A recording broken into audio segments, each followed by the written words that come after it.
नमस्कार दोस्तों, स्वागत है आप सभी का दिल्ली एस एकेडमी के ई लर्निंग प्लेटफॉर्म पे। जैसा कि आप सभी जानते हैं कि हमारे संस्थान लेकर के आई है 30 कदम 2.0, जिस सीरीज़ के माध्यम से हम विभिन्न विषयों पर उनके महत्वपूर्ण टॉपिक पर एक MCQ सीरीज़ लेकर के आए। और इसी सीरीज़ में मैं विजेंद्र कुमार डोंगरे लेकर के आया हूँ आपके लिए अगला वीडियो, जो कि है आज का हमारा रीजनिंग सब्जेक्ट से पहला टॉपिक कैलेंडर। अब तक के हमने इस वीडियो सीरीज़ में हमारे मैथ्स के जितने भी इंपॉर्टेंट टॉपिक्स हैं उसको कवर कर लिया है। और अब तक अगर आपने इन वीडियोस का लाभ नहीं लिया तो आप हमारे YouTube सेक्शन में जाकर के हमारे मैथ्स के प्लेलिस्ट में जाकर के इन वीडियोस का लाभ ले सकते हैं। आज का हमारा जो टॉपिक है दैट इज़ रीजनिंग, और रीजनिंग में सबसे पहले हम स्टार्ट करने वाले हैं कैलेंडर। तो आज हम कुछ कैलेंडर के कुछ इंपॉर्टेंट MCQs डिस्कस करने वाले हैं। तो बिना किसी देरी के हम लेते हैं पहला question. Consider the following statements about odd days and calendar. विषम दिन और कैलेंडर के बारे में निम्न कथनों पर विचार करना। तो क्या कह रहा है कथन? तो पहला कथन कहता है कि एक सामान्य वर्ष एक विषम दिन देता है। अ normal year contributes one odd day. बिल्कुल सही बात है। जैसा कि हम जानते हैं कि विषम दिन क्या होता है, ऑड डे क्या होता है। तो ऑड डे हम उसे कहते हैं जो हफ्तों में पार्टिसिपेट नहीं कर पाता, जो हफ्तों में भाग नहीं ले पाता। कहने का मतलब है जो 7 दिनों का समूह है, अगर वो 7 दिनों के समूह में भाग नहीं ले पा रहा तो उसे हम क्या कहते हैं, विषम दिन। जैसे कि अगर बात कर ले कि हमारे पास 10 दिन है अगर, तो 10 दिन को लिखा जा सकता है एक हफ्ते और साथ में 3 दिन। तो ये 3 दिन ऐसे दिन है जो हफ्तों में भाग नहीं ले पाए, इसीलिए मैं कहूँगा कि 10 दिन में कितने विषम दिन होते हैं, 3 विषम दिन होते हैं। तो ठीक उसी प्रकार यहाँ पर जो कथन हमें कह रहा है वो ये कह रहा है कि एक साधारण वर्ष हमें एक विषम दिन देता है। एक साधारण वर्ष, एक नॉर्मल ईयर की आप बात कर रहे हैं, और एक नॉर्मल ईयर में हम जानते हैं 365 दिन होते हैं। 365 दिन को अगर हफ्तों में लिखा जाए तो 365 दिन का मतलब होता है 52 हफ्ते साथ में एक दिन। तो हम ये देख रहे हैं कि ये एक दिन हफ्तों में भाग नहीं ले पाया, इसीलिए हम कहेंगे कि ये क्या कहलाएगा, विषम दिन। यानी एक साधारण वर्ष हमें एक विषम दिन देता है। तो पहला स्टेटमेंट जो है वो हमारा बिल्कुल सही है। ठीक है, पहला स्टेटमेंट हमारा सही है। दूसरे स्टेटमेंट की बात करते हैं। एक लीप वर्ष 2 विषम दिन देता है। A leap year contributes 2 odd day. ये कथन भी बिल्कुल सही है, क्योंकि जब आप बात करते हैं लीप ईयर की तो लीप ईयर का मतलब है 366 दिन, और 366 दिन को जब आप हफ्ते में तोड़ते हैं तो ये होता है फिर से 52 हफ्ते। लेकिन इस बार हमारे पास 2 दिन एक्स्ट्रा बच जाते हैं, और ये 2 दिन ऐसे हैं जो हफ्तों में भाग नहीं ले पाए, इसीलिए हम कहेंगे कि यहाँ पर विषम दिनों की संख्या कितनी है, ऑड डे हमारा कितना निकल करके आएगा, तो 2 दिन निकल करके आएगा। तो पहला लाइन कह रहा है कि a normal year contributes 1 odd day और a leap year contributes 2 odd day. और कैलेंडर में ये दोनों लाइनें बहुत इंपॉर्टेंट है। कैलेंडर अगर आप बेसिक मेथड यूज करते हैं तो आपको बार बार इस लाइन की जरूरत पड़ेगी कि जहां पर हम कहते हैं कि a normal year contributes 1 odd day, a leap year contributes 2 odd day. बढ़ते हैं अगले स्टेटमेंट की ओर। तीसरा स्टेटमेंट क्या कह रहा है कि 100 सालों में, in 100 years there are 24 leap years. 100 वर्ष में 24 लीप वर्ष होते हैं। बिल्कुल सही बात है। 100 सालों की अवधि अगर आप बात करें तो 100 सालों में याद रखिएगा 25 लीप ईयर नहीं होते थे। 100 सालों में जब आप बात करते हैं तो 100 सालों में मात्र 24 लीप वर्ष होते हैं। एक बार इस बात पर ध्यान दीजिएगा कि जब हम कहते हैं 100 साल, तो 100 सालों में 24 लीप ईयर होते हैं। 200 साल में 24 और 24 यानी कितना हो जाएगा, 48 लीप ईयर होते हैं। 48 लीप ईयर होते हैं। वहीं पर जब आप बात करते हैं 300 सालों की, तो 300 सालों में कितने हो जाएंगे भाई, तो इसमें 24 और जोड़ दीजिएगा, तो यहाँ पर निकल करके आएगा कितने, 72 लीप ईयर होते हैं। लेकिन जब आप बात करते हैं 400 साल की, 400 ईयर्स की, तब आपके लीप ईयर की संख्या 97 हो जाती है। 97 लीप ईयर। इन आंकड़ों को आपको भूलना नहीं है, कभी भी प्रश्न के रूप में आपसे ये पूछे जा सकते हैं। तो याद रखिएगा 100 सालों में लीप वर्षों की संख्या कितनी होती है, 24। इसमें जो अंतिम जो 100th ईयर है, 100वां वर्ष है, उसको काउंट नहीं किया है। 200 सालों में लीप वर्षों की संख्या 50 नहीं होती, 48 होता है। इन 200 सालों में हमने 100th ईयर और 200th ईयर को काउंट नहीं किया है, इसीलिए 50 में 2 की कमी देखने को मिलती है यहाँ पर। जब आप बात करते हैं 300 सालों की, तो 300 सालों में 75 ना होकर 72 होता है, क्योंकि इसमें हमने 100, 200 और 300 ईयर को शामिल नहीं किया है। और जब आप बात करते हैं 400 सालों की, तो 400 सालों में 97 लीप ईयर्स होते हैं। इसमें हमने 3 ईयर्स को काउंट नहीं किया है, 100, 200 और 300। आगे आने वाले क्वेश्चन के माध्यम से हम समझेंगे कि हम किन कारणों से इन वर्षों को छोड़ रहे हैं। अभी के लिए इतना आपको याद रखना है। तो आइए फिर से देखते हैं हमारा तीसरा स्टेटमेंट क्या कह रहा था। तो 100 सालों में 24 लीप ईयर होता है, जो कि ये बात भी बिल्कुल सही है। और बात करते हैं 400 सालों की, तो 400 सालों में the total number of odd days is 0, ये भी बात बिल्कुल सही है। 400 वर्षों में आपके विषम दिनों की संख्या कितनी होती है? 0 होती है। जरा ध्यान दीजिएगा, यहां पर चर्चा हो रही किसकी? विषम दिनों की। तो ये बात भी जानना बहुत जरूरी है कि 100 सालों में विषम दिन कितने होते हैं? तो 5 विषम दिन होते हैं। 100 सालों में 5 विषम दिन होते हैं। 200 सालों में 3 विषम दिन होते हैं। 200 सालों में 3 विषम दिन होते हैं। 300 सालों में 300 सालों में, तो 300 का मतलब है 100 + 100 + 100 यानी 5 + 5 + 5 यानी 15 हो जाएगा। और 15 का मतलब होता है 1 विषम दिन। और इस बात को याद रखिएगा कि 400 सालों में विषम दिनों की संख्या कितनी होती है? तो 0 होती है। ये चीज़ें भी आपको याद रखनी है कि कभी भी इनसे भी क्वेश्चन बन सकता है। तो फिर से जब बात करते हैं विषम दिनों की, तो 100 सालों में 100 साल की अवधि जो होती है उसमें 5 विषम दिन, 200 में 3, 300 में 1, 400 में 0 होता है। आप बस पहला और आखिरी याद रखिए। 400 में कितना होता है? 0। 100 में होता है 5, तो 200 क्या होगा? 100 का डबल हो जाएगा। तो 100 + 100 होता है 200, तो 5 + 5 हो गया कितना? 10। और 10 में 1 हफ्ता निकल जाएगा, बचेगा कितना? 3। 10 का मतलब होता है 1 हफ्ते और 3 दिन। ठीक उसी प्रकार 300 क्या होता है? तो 100 + 100 + 100 यानी 5 + 5 + 5 यानी 15। 15 का मतलब है 2 हफ्ता और 1 दिन, इसीलिए यहाँ पर 1 दिन देखने को मिलता है। तो इस तरीके से आप याद रख सकते हैं। तो इसके अनुसार अभी हमने देखा कि भाई हमारे चारों ही स्टेटमेंट जो है वो क्या है? बिल्कुल सही है। तो हम कह सकते हैं हमारा करेक्ट आंसर होगा ऑप्शन नंबर डी, 1, 2, 3 एंड 4। बढ़ते हैं अगले प्रश्न की ओर। नेक्स्ट क्वेश्चन लेते हैं। क्वेश्चन नंबर 2 क्या कह रहा है? How many leap years are there in a period of 400 years? In a period of 400 years. इसको थोड़ा सा करेक्शन कर लीजिएगा। 400 साल नहीं, ये 800 साल की बात कर रहा है। यहाँ पर भी 800 पूछा है तो इसको भी 800 कर ले, तो थोड़ा सा करेक्शन कर लेंगे। तो how many leap years are there in a period of 800 years? 800 वर्ष की अवधि में कितने लीप वर्ष होते हैं? अभी मैंने आपको बताया कि 400 साल की अवधि में कितने लीप वर्ष होते हैं? तो 97 होते हैं। तो 400 में अगर 97 है तो 800 में कितना हो जाएगा? तो जस्ट डबल करना है आपको, डबल कर दीजिए, आंसर निकल करके आएगा 194 लीप ईयर्स। तो याद रखिएगा 800 साल की अवधि में हमारे पास लीप ईयर की संख्या होती है 194।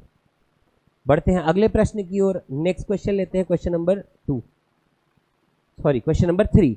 अगला क्वेश्चन कह रहा है कि consider the following statement regarding the Gregorian calendar. Gregorian calendar के बारे में हमें कौन सा कथन सही है ये पहचानना है। तो ग्रेगोरियन कैलेंडर क्या कहता है कि the Gregorian calendar was introduced to correct errors in the Julian calendar. बिल्कुल सही बात है भाई। जूलियन कैलेंडर में जो भी आपकी त्रुटियां थी उन्हीं को सुधारने के लिए एक नया कैलेंडर लॉन्च किया गया जिसका नाम था ग्रेगोरियन कैलेंडर।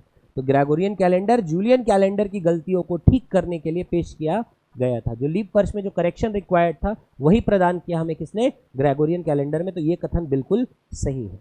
आगे बात करते हैं, every year divisible by 100 is a leap year. Every year divisible by 100 is a leap year. देखिए ध्यान रखिएगा, लीप ईयर की जब आप बात करते हैं तो लीप ईयर के केस में हमें दो चीजें याद रखनी है, एक डिवाइड बाय 4 करना है और एक डिवाइड बाय 400 करना है। 4 कब कर रहा है भाई? तो जब आपका सेंचुरी ईयर ना हो तब आपको 4 से डिवाइड करके चेक करना है कि गिवन ईयर लीप ईयर है कि नहीं है। लेकिन जब अगर आपका गिवन ईयर एक सेंचुरी ईयर है, शताब्दी वर्ष है, यानी कि लास्ट में आपको कम से कम 2 जीरो देखने को मिलते हैं, तो वैसे केस में हम 4 से डिवाइड ना करके 400 से डिवाइड करते हैं। 100 से डिवाइड करने वाला ऐसा कुछ भी नहीं होता। तो ये स्टेटमेंट हमारा गलत है। तो 2 नहीं होना चाहिए भाई। तो एलिमिनेट करके ही आप आंसर लगा सकते हैं। आंसर आ जाएगा आपका ऑप्शन नंबर बी, 2 हमारा स्टेटमेंट में नहीं होना चाहिए। एलिमिनेशन से भी बन गया। फिर भी हम बाकी के स्टेटमेंट को पढ़ते हैं। A year divisible by 400 is always a leap year. A year divisible by a century year होना चाहिए। यहाँ पर एक करेक्शन कर लेंगे, century year. A century year divisible by 400 is always a leap year. और leap year adjustment is based on earth revolution around the sun. ये बात भी बिल्कुल सही है। लेते हैं अगला question, question number 4। Question number 4 क्या कह रहा है? Consider the following statement about leap year. The leap year 1900 was not a the year 1900 was not a leap year. बिल्कुल सही बात है। 1900 की जब आप बात करते हैं तो 1900 आपका लीप ईयर है कि नहीं, तो आप क्या करें, आप 400 से भाग दीजिए। आप जानते हैं कि 1900 को जब आप 400 से भाग देते हैं तो ये पूर्णतः विभाजित नहीं होता। पूर्णतः विभाजित अगर नहीं होता तो ये लीप ईयर हो ही नहीं सकता। The year 2000 was the year 1900 was not a leap year, ये स्टेटमेंट सही हो जाएगा। आगे आते हैं second statement, the year 2000 was a leap year, बिल्कुल सही बात है। फिर से शताब्दी देखने को मिलता है, और जब शताब्दी होता है तो हम डिवाइड करते हैं किससे, 400 से, और 400 से जब आप डिवाइड करते हैं तो आपको ये पता चलेगा कि ये पूरा का पूरा भाग जाता है, यहाँ पर शेषफल के रूप में शून्य प्राप्त होता है। इसका अर्थ है कि जो आपका साल 2000 था वो एक लीप वर्ष था। Every fourth year is a leap year without exception, every fourth year is a leap year without exception, ये बात बिल्कुल गलत है। Every fourth year is not a leap year, ये हम देखते हैं कहाँ पर, जैसे कि जब हम शुरुआत से बात करें तो 92 ईयर, 96 ईयर, और 96 के बाद 100, और 100 के बाद 104। 92 लीप है, 96 लीप है, बट 100 लीप नहीं है। उसके बाद हमको लीप देखने को मिलता है 104 में। और ऐसी कुछ कहानी आगे भी देखने को मिलती है, जब आप आगे बढ़ते हैं 192 ईयर्स, 196 ईयर्स, 200 ईयर और 204। तो यहाँ पर 92, 96 ये तो लीप ईयर है, बट 200 हमारा लीप ईयर नहीं था, 204 हमारा लीप ईयर था। तो हम ये कह सकते हैं कि हर चौथा वर्ष लीप वर्ष नहीं होता, कुछ अपवाद होते हैं, कुछ एक्सेप्शन होते हैं। तो इसीलिए यहाँ पर विदाउट एक्सेप्शन की बात कर रहे हैं, तो ये स्टेटमेंट क्या हो जाएगा हमारा, गलत हो जाएगा। 3 नहीं होना चाहिए, 3 नहीं होना चाहिए, कमें कि 2 ऑप्शन फंस रहे हैं भाई, ए एंड सी। आगे देखते हैं, leap year has 1 extra day in February, बिल्कुल सही बात है भाई। लीप ईयर में एक एक्स्ट्रा दिन होता है, लीप ईयर में एक एक्स्ट्रा दिन कहाँ होता है, फरवरी में होता है। फरवरी इसीलिए 28 के बजाय कितने का होता है, 29 का होता है। तो हमको देखने को मिल रहा है कि 1, 2 एंड 4 हमारा करेक्ट आंसर है, इसीलिए ऑप्शन नंबर ए हमारा करेक्ट आंसर होगा। बढ़ते हैं कैलेंडर के अगले प्रश्न पर, क्वेश्चन नंबर 5 लिखते हैं। क्वेश्चन नंबर 5 क्या कह रहा है कि consider the following statement about odd days, विषम दिनों के बारे में निम्न कथनों पर विचार करें। Odd days are obtained by dividing the total number of days by 7। विषम दिन कुल दिनों की संख्या को 7 से भाग देने पर प्राप्त किए जाते हैं, बिल्कुल सही बात है भाई। आपको विषम दिन निकालना है तो आप जितने भी आपके टोटल नंबर ऑफ डेज है उसको 7 से डिवाइड करें, जो भी आपका रिमाइंडर होगा that will be your odd day. तो विषम दिन क्या होता है, शेषफल है, जो किससे प्राप्त किया जाता है कि कुल दिनों को हम जब 7 से भाग देते हैं। बढ़ते हैं अगले स्टेटमेंट की ओर। शून्य विषम दिन का शेषफल रविवार को दर्शाता है, ये बिल्कुल सही बात है भाई। शून्य विषम दिन का शेषफल जो है वो किसको दर्शाता है, तो वो रविवार को दर्शाता है। बात करते हैं अगले स्टेटमेंट की। विषम दिन सप्ताह के दिन को निर्धारित करने में मदद करते हैं, ये भी बिल्कुल सही बात है। जब हम बेसिक मेथड में जाते हैं तो बेसिक मेथड में हम जाकर के ये देखते हैं कि 0 हमारा रिप्रेजेंट करता है संडे को, 1 रिप्रेजेंट करता है हमारे मंडे को, 2 रिप्रेजेंट करता है ट्यूसडे को, 3 रिप्रेजेंट करता है वेंसडे को, 4 रिप्रेजेंट करता है थर्सडे को, 5 रिप्रेजेंट करता है फ्राइडे को, 6 रिप्रेजेंट करता है हमारे सैटरडे को। तो ये जब बेसिक मेथड जब हम देखते हैं ना, तो वहाँ पर ये कोड बिल्कुल काम करते हैं कि जहाँ पर हम कह सकते हैं कि अगर विषम दिनों की संख्या आपके पास 0 है तो आपका संडे होगा, 1 है तो मंडे, 2 होगा ट्यूसडे एंड सो ऑन। तो इस तरीके से ये जो स्टेटमेंट कह रहा है कि विषम दिन सप्ताह के दिन को निर्धारित करने में मदद करते हैं, ये कथन बिल्कुल सत्य है। आगे बढ़ते हैं, अगला क्वेश्चन देखते हैं। विषम दिनों की अवधारणा लीप वर्षों से स्वतंत्र है। Odd days concept is independent of leap years. देखिए, ऑड डे का जो कॉन्सेप्ट है वो लीप ईयर पर स्वतंत्र है, ऐसा कुछ कह रहा है। विषम दिन की अवधारणा लीप वर्षों से स्वतंत्र है, इस बात को समझिएगा भाई। विषम दिन का कैलकुलेशन का कुछ भी लेना देना नहीं है लीप वर्ष। हाँ, ये बात जरूर है कि जब आप लीप वर्ष के लिए विषम दिन निकालते हैं तो वहां पर विषम दिनों की संख्या में थोड़ा सा तो फर्क पड़ता है, लेकिन यहां पर समझिएगा विषम दिन के कैलकुलेशन को कैसे करते हैं हम लोग, परफॉर्म कैसे करते हैं भाई।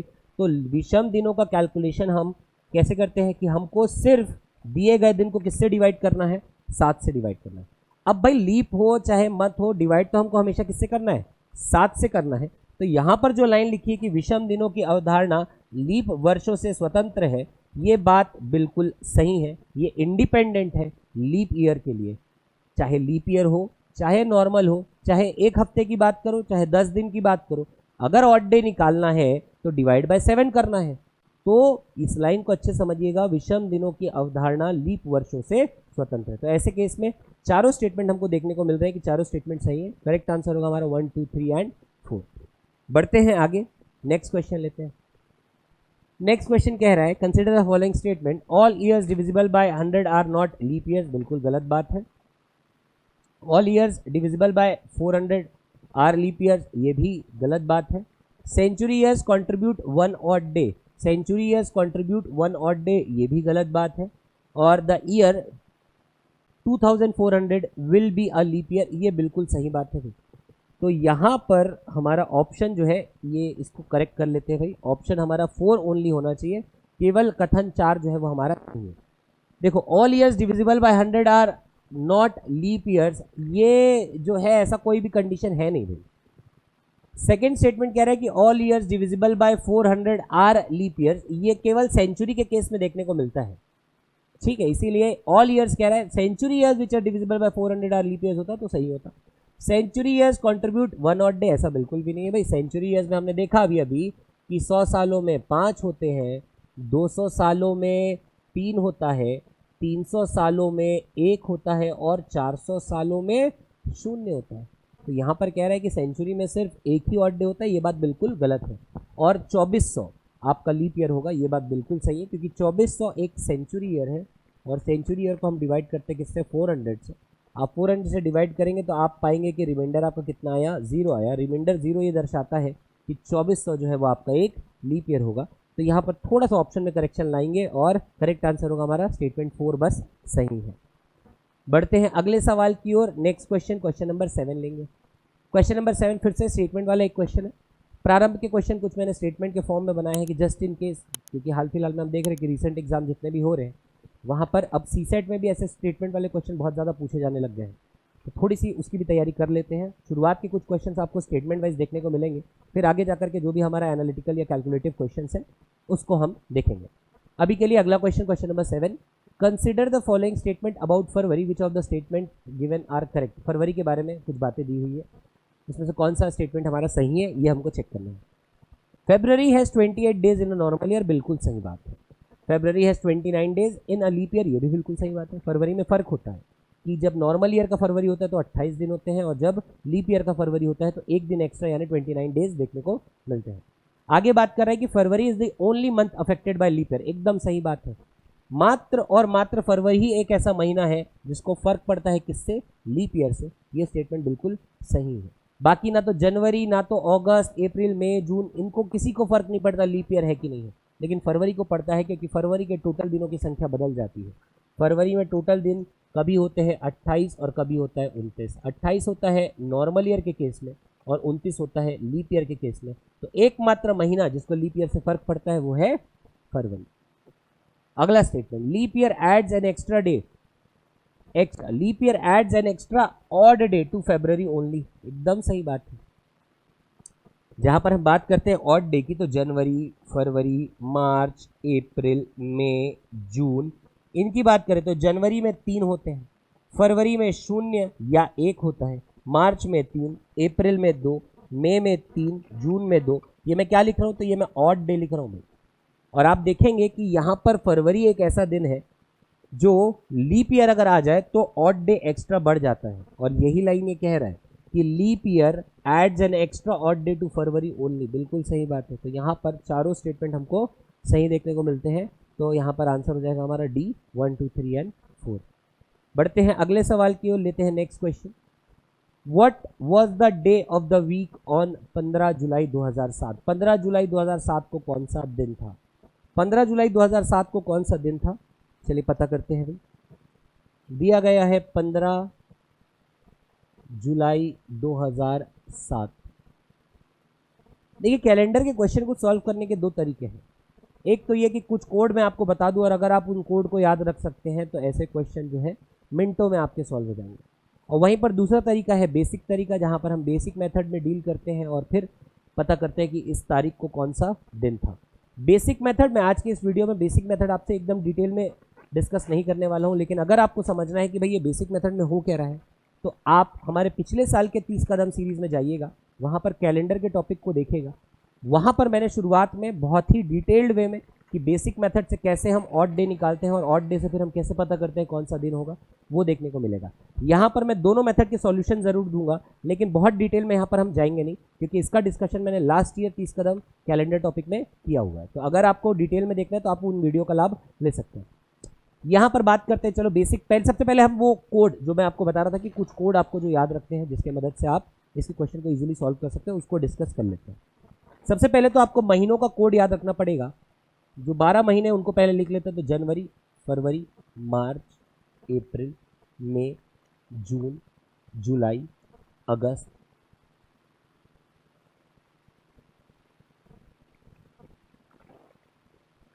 जनवरी के लिए याद रखिएगा 1 4 4,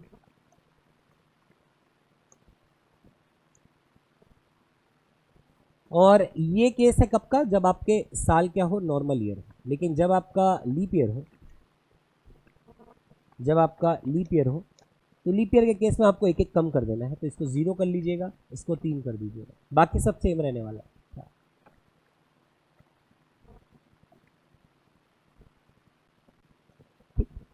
ये जो मैंने लिखा है ये क्या है, ये महीने हैं, जनवरी, फरवरी, मार्च, अप्रैल, मई, जून, जुलाई, ये सब, और ये उनके कोड्स लिखे हैं।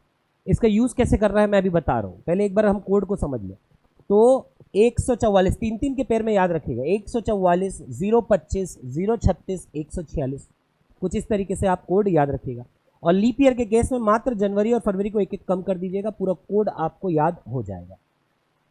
ठीक, इसके बाद बात करेंगे कि अगर संडे है तो संडे, मंडे, ये संडे से स्टार्ट किया है, ये मंडे है, Tuesday, Wednesday, Thursday, Friday, Saturday. तो संडे के लिए 1, मंडे के लिए 2, ट्यूसडे के लिए 3, वेंसडे के लिए 4, थर्सडे के लिए 5, फ्राइडे के लिए 6, सैटरडे के लिए 7। इसको याद रखिएगा। साथ में सेंचुरी के कोड्स भी आप याद रखिएगा। सेंचुरी के कोड्स के लिए क्या करना है भाई, तो मैं चालू करता हूँ 1600 से, 1700, 1800, 1900, 2000, 2100, 2200। इनके कोड्स याद रखिएगा, 6, 4, 2, 0। फिर से 6, 4, ये हो जाएगा 2 और फिर 0, इस तरीके से। अब एक बार अगर आपको ये कोड्स याद हो जाए तो इसके बाद फिर क्वेश्चन में ज़्यादा कुछ बचता नहीं है।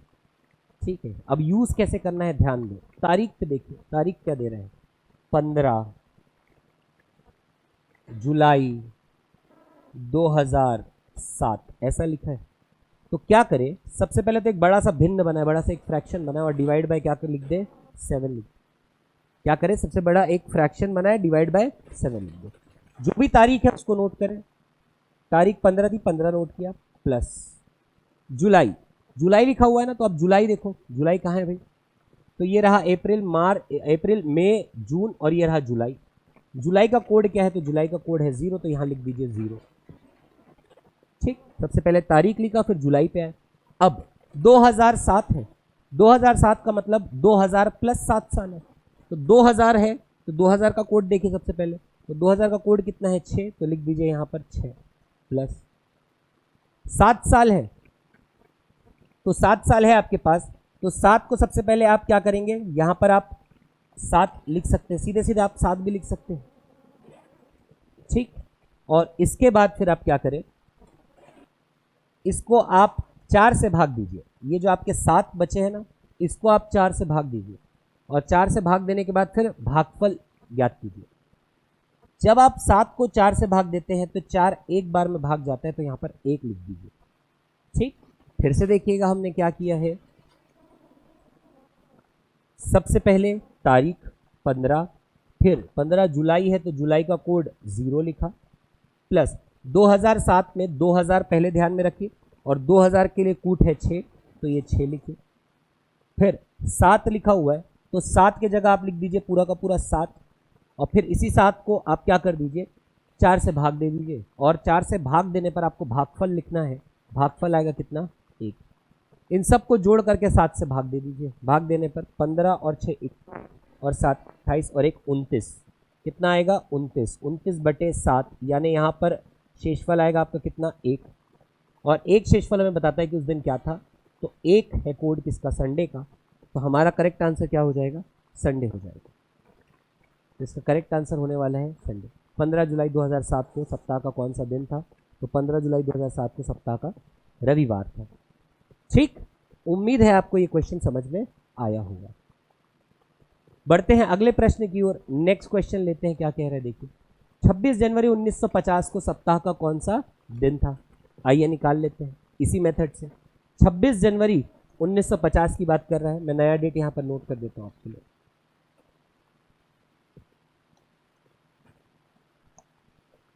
क्वेश्चन चेंज हो गया है, 26 जनवरी 1950 की बात हो रही है। तो आइए सबसे बड़े पहले एक बड़ा सा फ्रैक्शन, 26 को 26 लिख दीजिए प्लस जनवरी, जनवरी 1950 तो नॉर्मल ईयर था, जनवरी की जगह लिखेंगे 1। 1900, 1900 प्लस 50, 1950 तो 1900, 1900 का मतलब कितना है 0, तो लिख दीजिए 0 प्लस 50 की जगह पूरा 50 लिख दो और 50 को फिर 4 से भाग दे दो। 50 को जब आप 4 से भाग देंगे, तो जब आप 50 को 4 से भाग देंगे तो ये 12 आएगा, आपका भागफल जो है वो 12 आएगा। याद रखिएगा 4 से भाग देना है 50 को, पर लिखना क्या है भागफल, कितने बार भाग गया। तो 4 12 बार में होता है 48, तो यहाँ पर भागफल लिख दीजिए 12 और सबको डिवाइड कर दीजिए किससे, 7 से, और रिमाइंडर लिख दीजिए। चलिए जोड़ते हैं, तो 26 और एक 27, 27 और ये हो जाएगा कितना 77, 77 पूरा 12 से भाग चला जाएगा। तो सीधे सीधे आप क्या कर दीजिए, 12 को 7 से भाग दे दीजिए, भागफल के रूप में आएगा आपको 5, और 5 भागफल हमें बताता है कि उस दिन क्या था, गुरुवार था। तो हमारा करेक्ट आंसर हो जाएगा 26 जनवरी 1950 को कौन सा दिन था, तो गुरुवार था। ये हमारा करेक्ट आंसर हो जाएगा। ठीक, चलिए एक और क्वेश्चन करते हैं। आज की तारीख, जिस तारीख पर आप ये वीडियो देखने वाले हैं, इस तारीख को ही चेक कर लेते हैं। जैसे आज हमारा तारीख है 3 फरवरी, 3 फरवरी, और बात कर रहे हैं आप 2026 की। आज का दिन आप सभी जानते हैं कि मंगलवार है। तो मंगलवार आ रहा है कि नहीं आ रहा है, चलो चेक कर लेते हैं। तो 3 लिखा प्लस फरवरी 2026 नॉर्मल ईयर, फरवरी 4 लिख दीजिए। 2000 का कोड कितना है, 6 है। 26 के लिए 26 लिख दीजिए, और 26 को 4 से भाग देने पर भागफल लिखिए। तो 4 6 बार में 24, तो ये 6 लिख दिया, और पूरे को भाग दे दिया किससे, 7 से। 3 और 4 7 हो गया, पूरा भाग चला जाएगा। 6 और 26 32, 32 और 6 38, 38 को जब आप 7 से भाग देंगे तो 3 आएगा। और 3 का मतलब देखिए यहाँ पर, 3 का मतलब क्या है, मंगलवार। तो और आप जानते भी हैं कि आज जिस दिन आप ये वीडियो देख रहे हैं, आज मंगलवार का दिन है। करेक्ट आंसर हो जाएगा हमारा मंगलवार। तो ये एक एग्जाम्पल था। बढ़ते हैं अगले प्रश्न की ओर।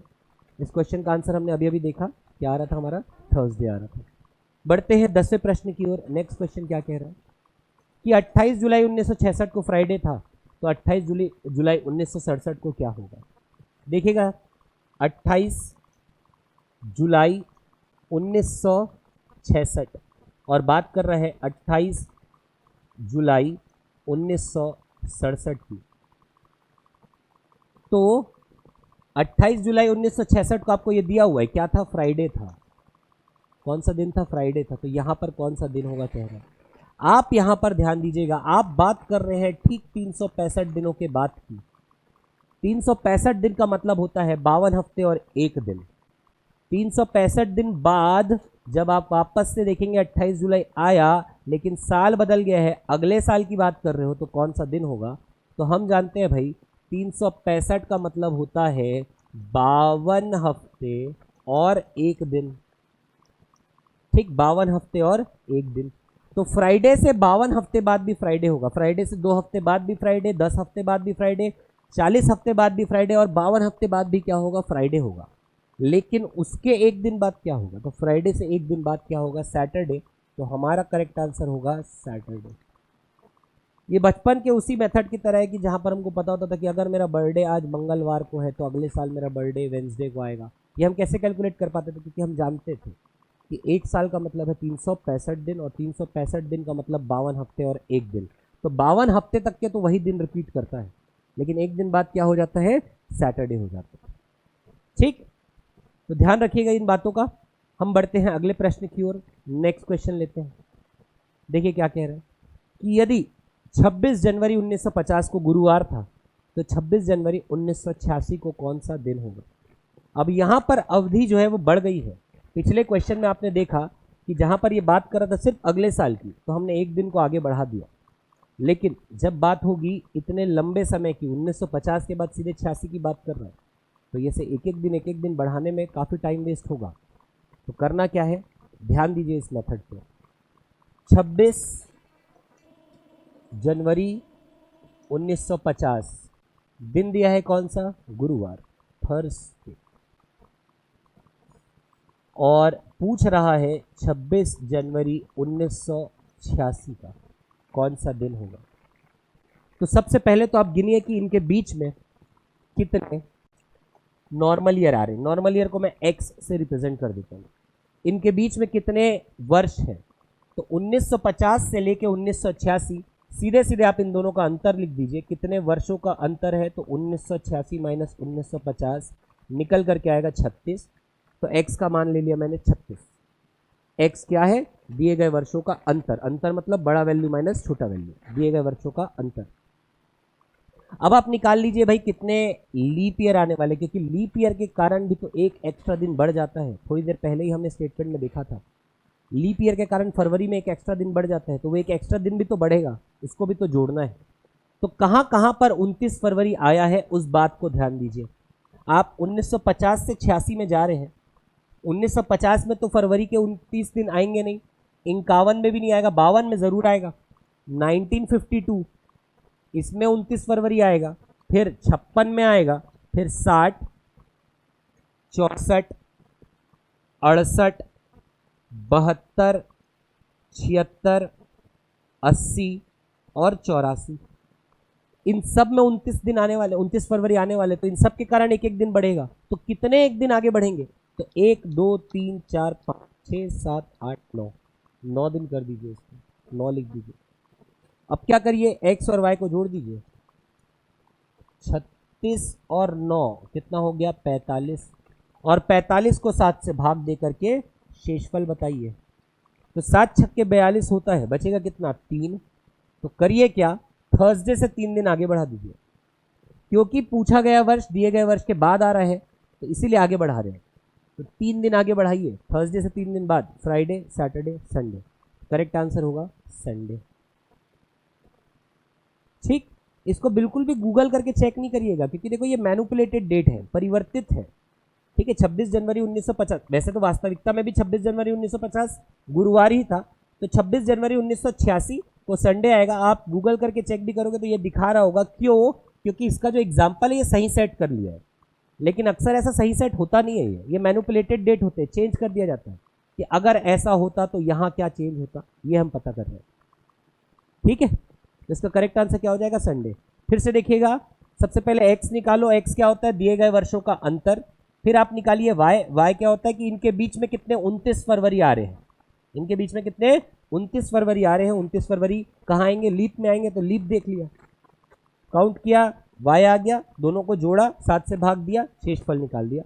और शेषफल निकालने के बाद उतने दिन आगे बढ़ा दिया। पूछा गया वर्ष आगे का है, आगे बढ़ा दिया। ठीक, तो करेक्ट आंसर हो जाएगा हमारा संडे। बढ़ते हैं अगले प्रश्न की ओर। नेक्स्ट क्वेश्चन पढ़िए एक बार, क्वेश्चन नंबर 12 को।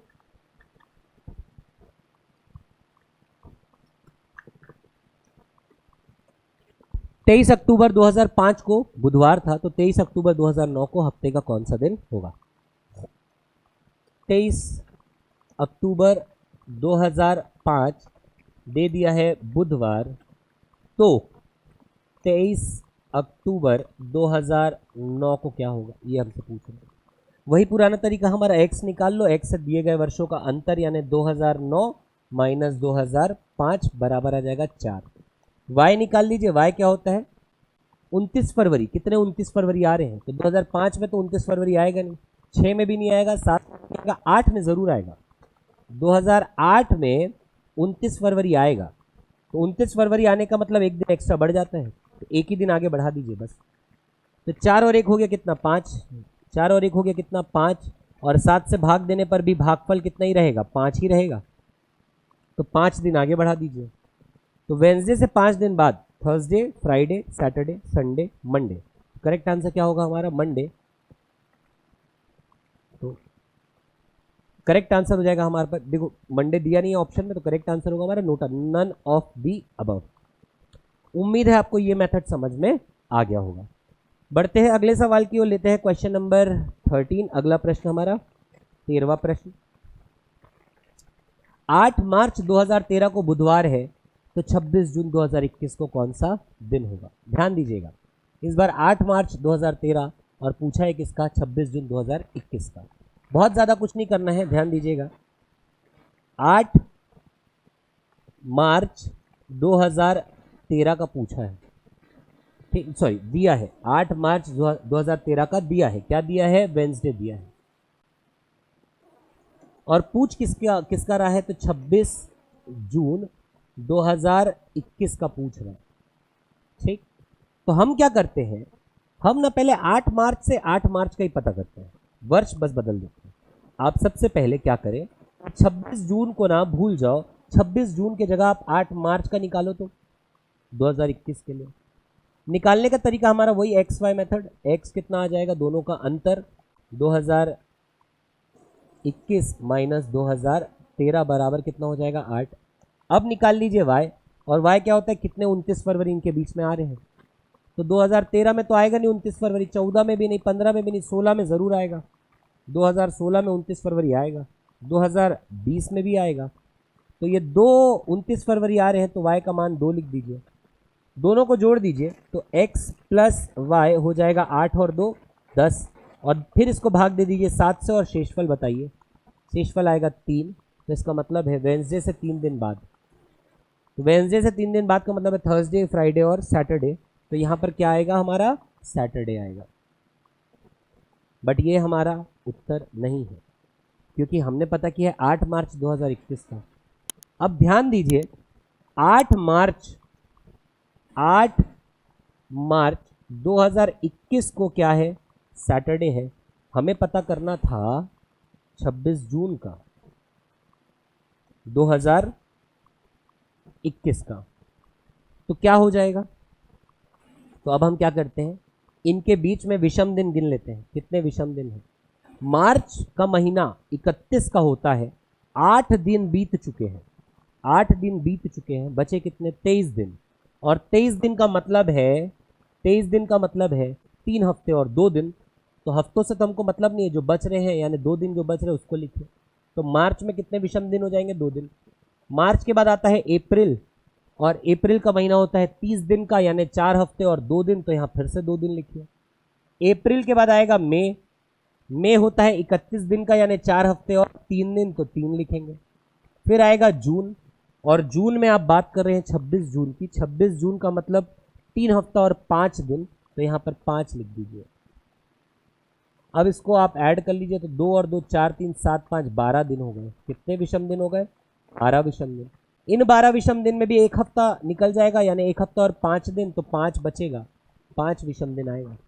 तो 5 विषम दिन का मतलब है हम यहाँ से यहाँ जा रहे हैं सैटरडे से 5 दिन बाद। सैटरडे से 5 दिन बाद का मतलब Sunday, Monday, Tuesday, Wednesday, Thursday, sorry फिर से Sunday, Monday, Tuesday, Wednesday, Thursday. तो आंसर होगा हमारा थर्सडे, गुरुवार। ठीक, तो यहाँ पर फिर से ऑप्शन नोटा हो जाएगा हमारा, गुरुवार ऑप्शन में अवेलेबल है नहीं, तो सही आंसर क्या होगा, नोटा।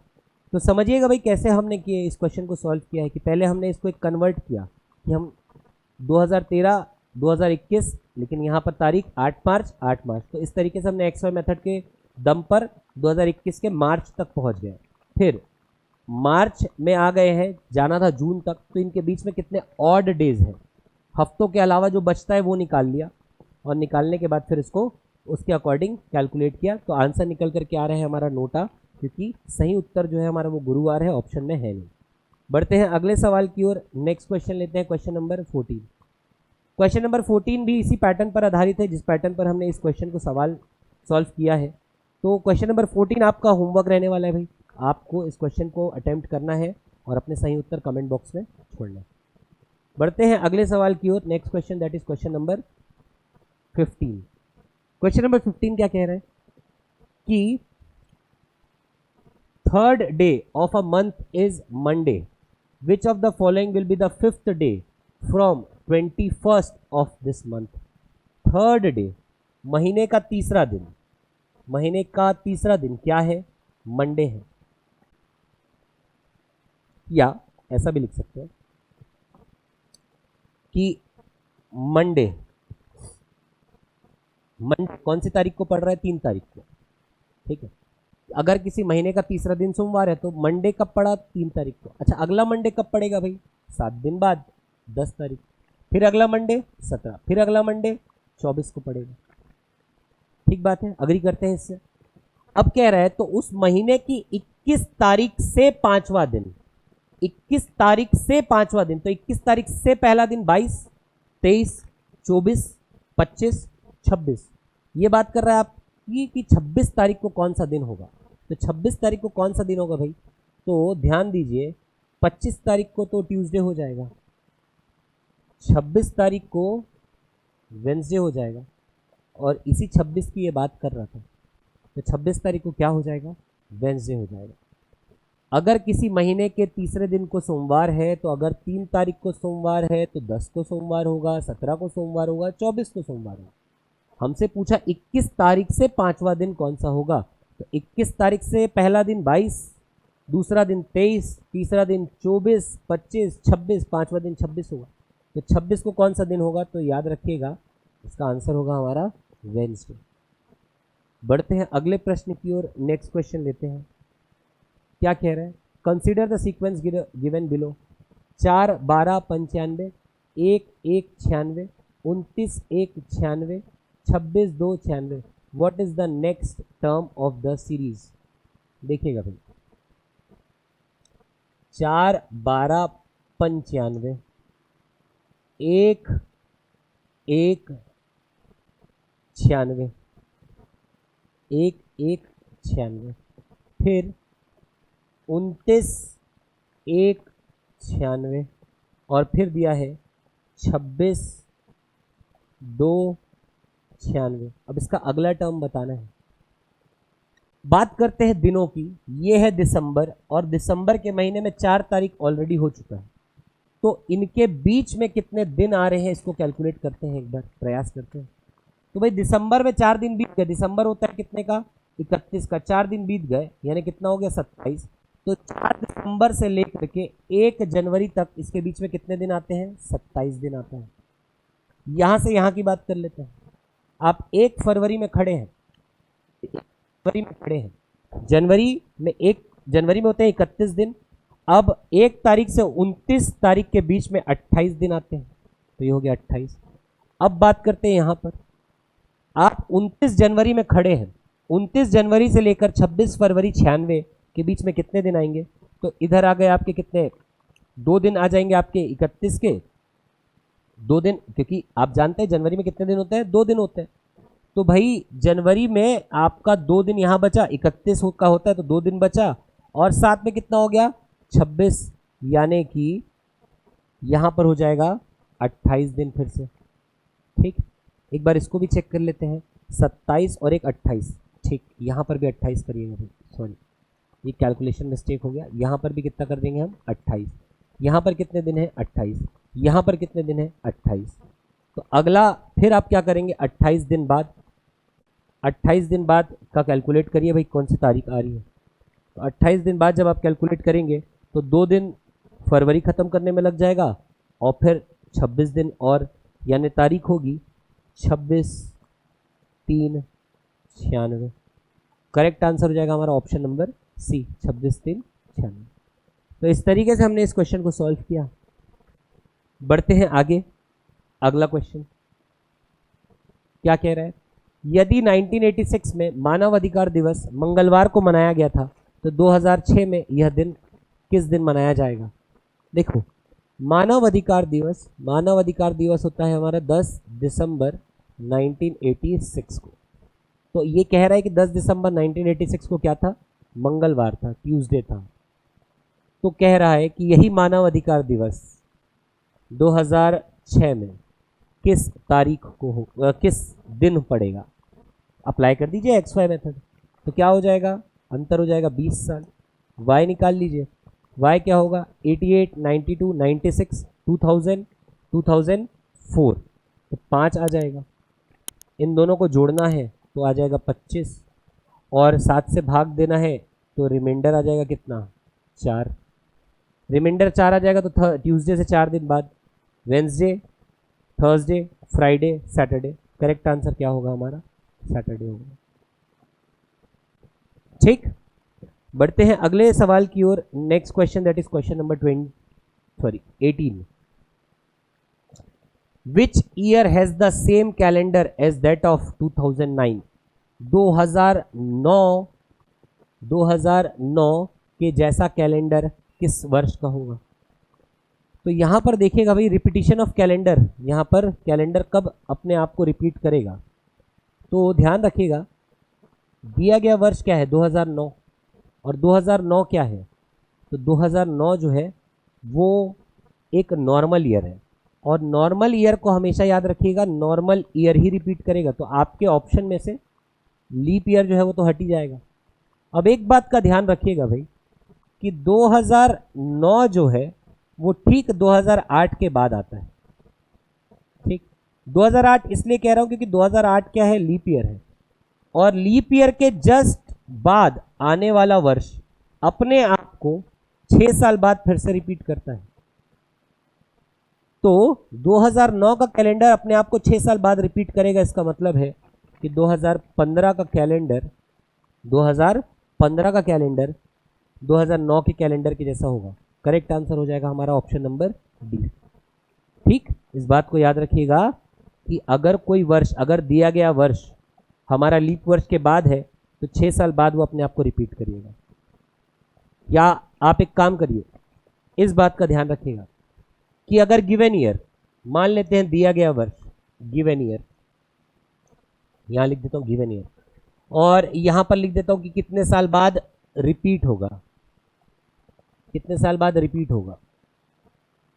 ठीक, तो गिवन ईयर अगर लीप ईयर है, गिवन ईयर अगर लीप ईयर है तो वो अपने आप को 28 साल बाद रिपीट करेगा आफ्टर 28 ईयर्स। यानी दिए गए में आप क्या कर लीजिएगा, 28 साल जोड़ दीजिएगा, पीछे का है तो माइनस कर दीजिएगा, तो 28 साल जोड़ दीजिएगा लीप ईयर में, आपको अगला जो उसको रिपीट करेगा वो ईयर मिल जाएगा।